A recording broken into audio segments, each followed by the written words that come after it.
صبح از خواب بیدار میشی ولی هنوز کلی احساس خستگی میکنی، تازه نفخ هم داری. دلیلش چی میتونه باشه؟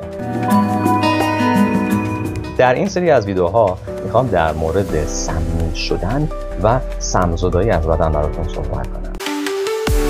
چی میشه که توکسیفیکیشن یا سمزایی یا سمی شدن بدن اتفاق میفته؟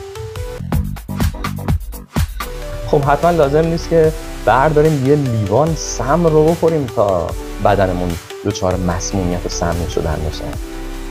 وقتی که یه آب میوه میخوریم پر از افزودنی‌ها، طعم دهنده و رنگ‌های مسموم. وقتی که یه فست فود میخوریم پر از انواع مواد نگهدارنده.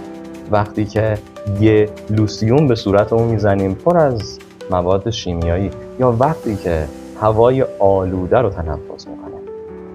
کبد، کلیه و روده ها به طور معمول مواد سمی رو از بدن ما دفع میکنن، ولی اگر ورودی مواد سمی بیشتر از ظرفیت کارخانه بدن ما باشه، اون موقع هست که مجبور میشه این مواد سمی رو بفرسته توی انبار و اینجوری هست که سمزایی یا توکسیفیکیشن بدن اتفاق میفته.